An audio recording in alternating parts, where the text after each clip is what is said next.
eu sou o professor Cláudio Branchieri e nós estamos aqui para trazer para você conteúdos de economia de qualidade. Se você quiser continuar acompanhando nossas videoaulas, inscreva-se no canal. Se quiser receber notificações sobre novas aulas, clique no sininho. Se gostar desta videoaula, deixe seu like.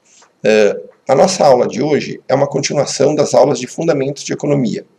Nós já tivemos vídeos aqui sobre parte introdutória da economia, nós já tivemos vídeos sobre noções de microeconomia e agora nós vamos ter uma série de vídeos com noções de macroeconomia. Nada muito profundo, não é macroeconomia realmente, né, de peso, aquela macroeconomia que se vê nos cursos de economia, mas é uma parte introdutória para aqueles alunos que querem entender os fenômenos macroeconômicos sem ser economistas. Né?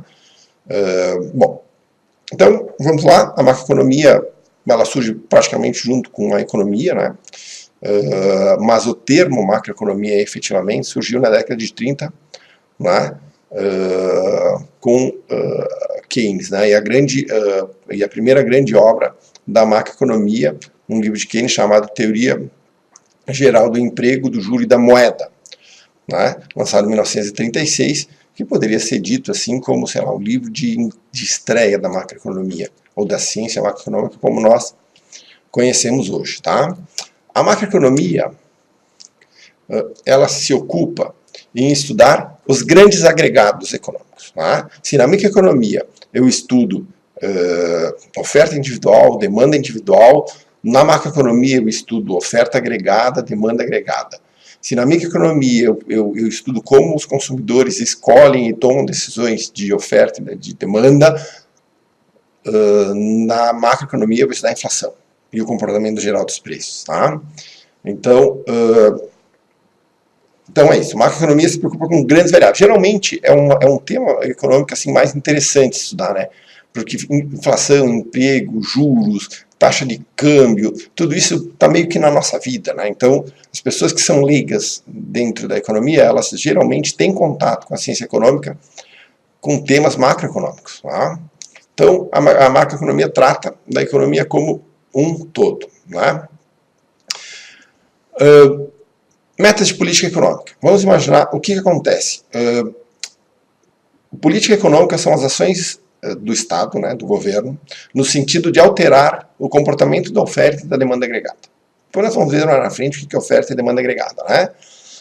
Mas, na verdade, um governo tem lá o seu conjunto de metas. Né? Vamos imaginar o ministro da Fazenda.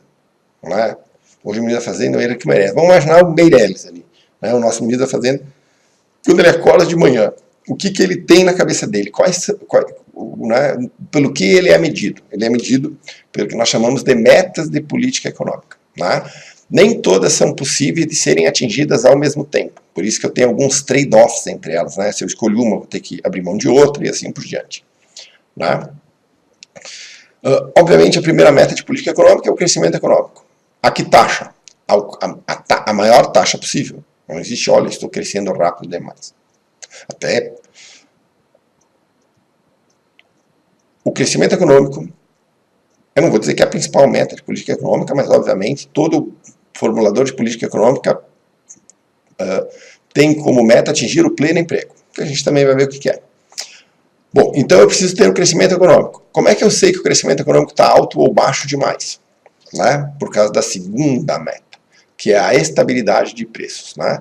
Que nós conhecemos, atenção, como, né, sem inflação. Então eu preciso ter um crescimento econômico sem inflação.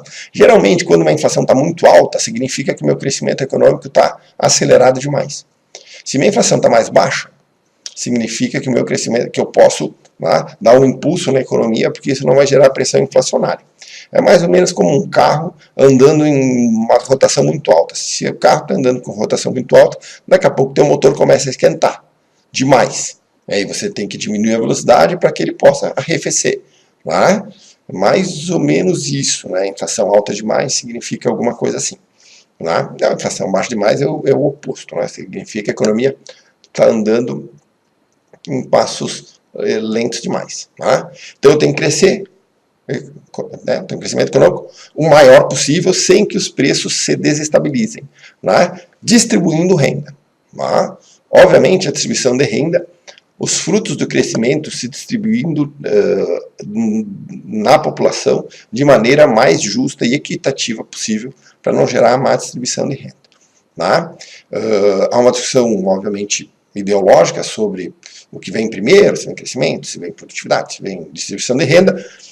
Isso, efetivamente, é uma discussão que não cabe aqui, né? Nós não vamos discutir isso aqui agora. Mas, via de regra, o crescimento econômico ele tende a acontecer com uma distribuição mais equitativa de renda. Né? Tanto é que os países mais ricos do mundo são os que têm a renda mais bem distribuída. E os países mais pobres do mundo são os que têm uma renda mais mal distribuída. Geralmente, nós aprendemos lá que a causa da pobreza é a má distribuição de renda. Eu posso dizer para vocês que provavelmente é o contrário. A pobreza causa também má distribuição de renda. Né? Mas não é uma discussão agora. Obviamente tem que crescer com estabilidade de preços e distribuição de renda, né? Gerando emprego. Né? Eu posso crescer sem gerar emprego? Pode. Não vou agora também dizer o mecanismo disso, né? Mas obviamente toda a economia tende a pretender operar no pleno emprego. O pleno emprego é quando todos os recursos de produção à disposição, né, estão, obviamente, empregados. Né?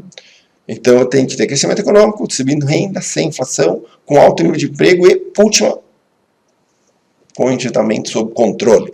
Tá? Porque, obviamente, crescer via endividamento é uma coisa relativamente fácil, né? Mas nunca se esqueça que todo endividamento, se um dia tiver que ser pago, né? Um dia terá que ser pago. E, obviamente, eu tenho que manter o endividamento sob controle. Veja bem, endividamento. No Brasil, ele é um percentual sobre o PIB. Né? No Brasil hoje está mais ou menos 80% do PIB é o nosso endividamento. Né? Um pouquinho menos, não chega a 80%, mas vai chegar. Tá? Então, crescer o máximo possível, sem a inflação disparar, de preferência sem um endividamento excessivo, gerando emprego, distribuindo renda. Essas são as metas de política econômica. Qualquer ministro da Fazenda que consiga equilibrar essas metas aqui, a gente podia fazer uma estátua para o cara, né? Botar ruas em nome do cara, monumentos em nome do cara, porque ele realmente teria feito uma grande diferença. Essas são basicamente as metas de política econômica. Eventualmente elas são conflitantes. Por exemplo, eu posso querer crescer, porém, se a inflação está muito alta, eu posso ter que abrir mão do crescimento para diminuir o emprego, para diminuir os preços. Né? E prejudicando, obviamente, também a geração de emprego. Né? Às vezes eu estou com endividamento em excesso, então também vou ter que reduzir o gasto público daqui a pouco para diminuir o endividamento, o que também é uma meta conflitante. Então as metas elas não são harmônicas. Às vezes elas conflitam e você tem que fazer escolhas. Tá? Então, beleza. Vamos lá. Vamos para... Como é que você atinge as metas? O ministro da Fazenda, o formulador de política econômica tem que tipo de instrumento à mão para que ele possa fazer ou atingir essas metas. Tá? Quais são, então, os instrumentos para atingir as metas de política econômica? Basicamente, são 4. Tá? Um é a política fiscal. E a política fiscal diz respeito a impostos ou gastos do governo. Tá? Então, dependendo da meta, o governo, dependendo da meta que ele quer atingir, ele, né, impulsiona um dos gastos. Por exemplo, quando o tributo aumenta ou os gastos do governo diminuem, eles têm efetivamente o mesmo efeito, que é reduzir crescimento. Reduz a demanda agregada. Né? Ele reduz crescimento. Obviamente, também controla preço. Porque como o crescimento diminui, os preços... Tá?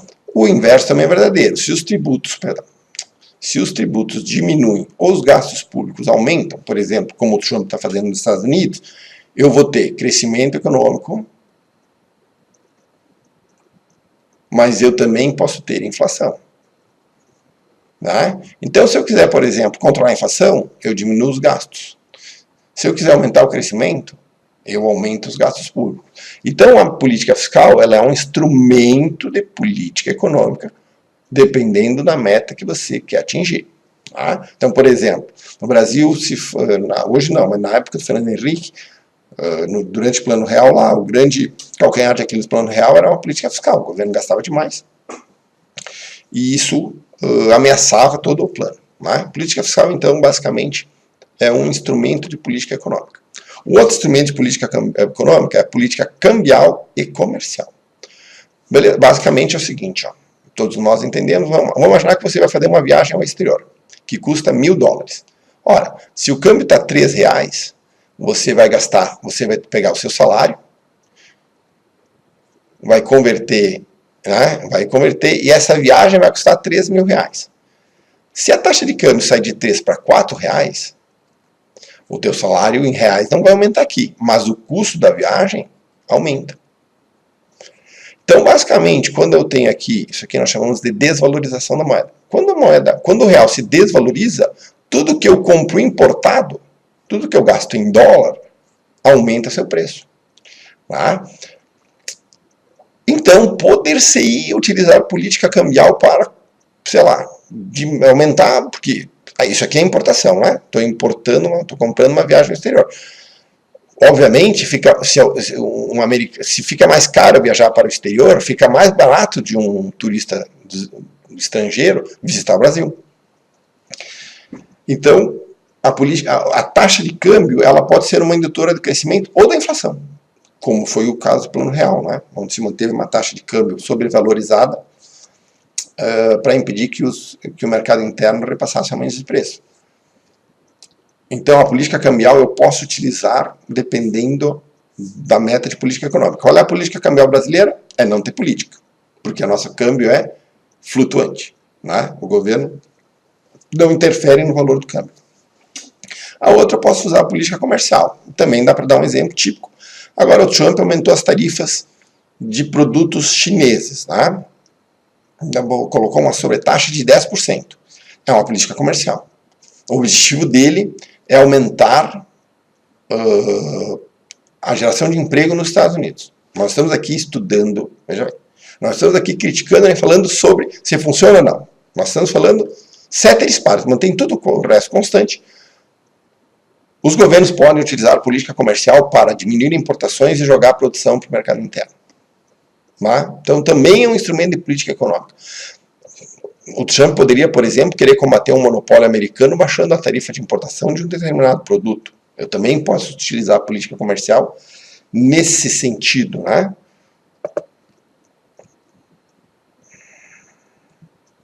A outra é política monetária.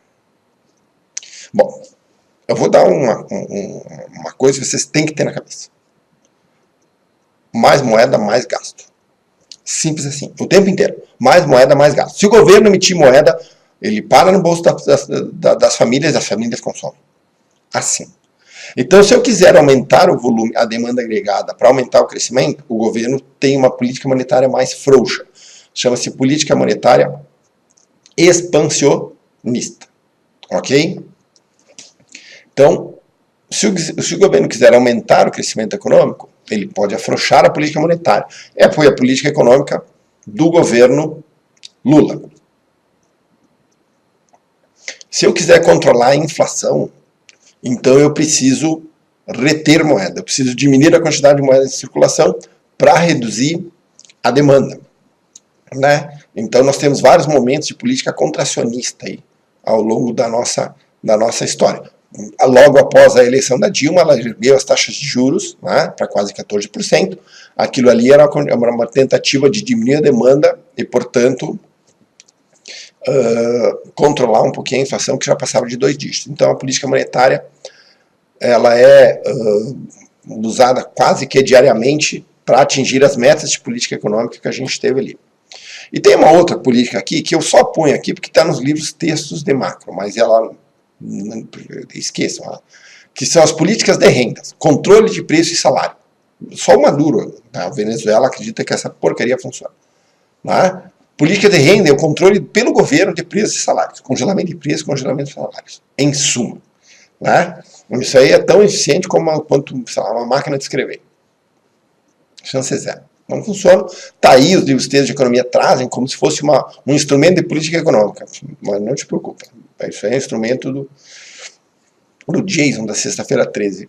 Não sobra nada depois que tu usa aquilo ali. Tá? Então, esses são os 4 instrumentos de política econômica. Vamos lá?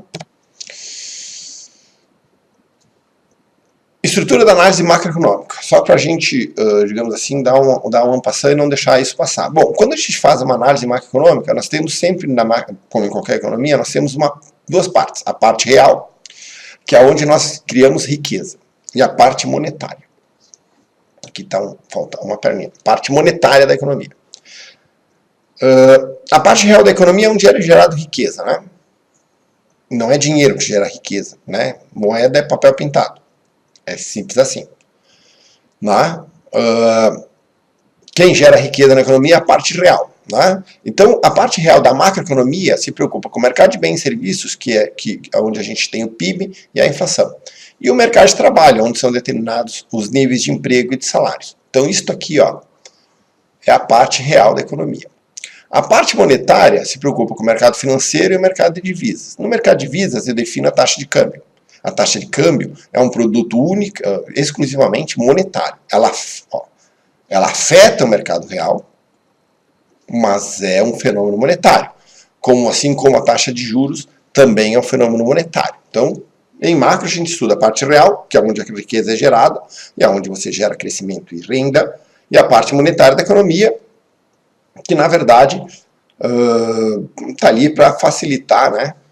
Tem lá a sua função dentro da economia, mas não é gerar riqueza. Tá? E aí a gente vai entender bem como é que funciona a moeda e o mercado de câmbio aqui para a nossa análise macroeconômica. Fechado? Então, beleza. Essa foi a nossa videoaula de hoje, foi uma introdução a macro.